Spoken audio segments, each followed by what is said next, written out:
இனி சிலிண்டர் பெற இது கட்டாயம். வெளியான புதிய அறிவிப்பு, அதாவது பார்த்தீங்கன்னா எல்பிஜி சிலிண்டர் விநியோகத்தில் பயோமெட்ரிக் அடையாளம் பற்றிய புதிய கட்டுப்பாடுகள் குறித்து மக்களிடம் குழப்பம் ஏற்பட்டுள்ளது. இது குறித்து மத்திய அரசும் எண்ணெய் நிறுவனமும் விளக்கம் அளித்துள்ளது. அதில் PMUY மற்றும் PAHAL திட்டங்களில் பயன்பெறும் பயனாளர்களுக்கு ஆதார் அட்டையிலான EKYC பதிவு கட்டாயமாக்கப்பட்டுள்ளது. பயோமெட்ரிக் EKYC செய்ய மக்கள் பல்வேறு வழிகளை பயன்படுத்தலாம். ஏஜென்சிகளுக்கு நேரடியாக சென்று ஆதார் அட்டை மற்றும் கடந்த சிலிண்டர் பில் மூலம் பதிவு செய்யலாம், அல்லது மொபைல் செயலிகள் வழியாக Indane, Bharat Gas, HP Gas போன்ற நிறுவனங்களின் செயலிகளில் பதிவு செய்யலாம் என்று தெரிவிக்கப்பட்டுள்ளது. இதனை செய்யாவிட்டால் கேஸ் சிலிண்டர்கள் நிறுத்தப்படும் என்று உறுதி செய்யப்படாத தகவல் வெளியானதால் ஏராளமானவர்கள் ஏஜென்சிகளை நோக்கி வருகிறார்கள். இதனால் கேஸ் ஏஜென்சிகளில் முகாம் நடத்தப்பட்டு வருகிறது.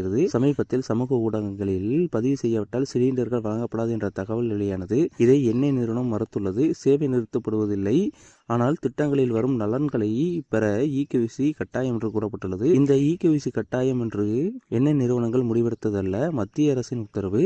இது எப்போது வேண்டுமானாலும் எளிதாக பதிவு செய்யலாம், கால அவகாசம் எதுவும் இல்லை என்று கூறப்பட்டுள்ளது. இதற்கான முக்கிய காரணமே ஒரே குடும்பத்தில் பல LPG கணக்குகளை பதிவு செய்யப்படும் மோசடிகளை தடுப்பதற்காகத்தான்.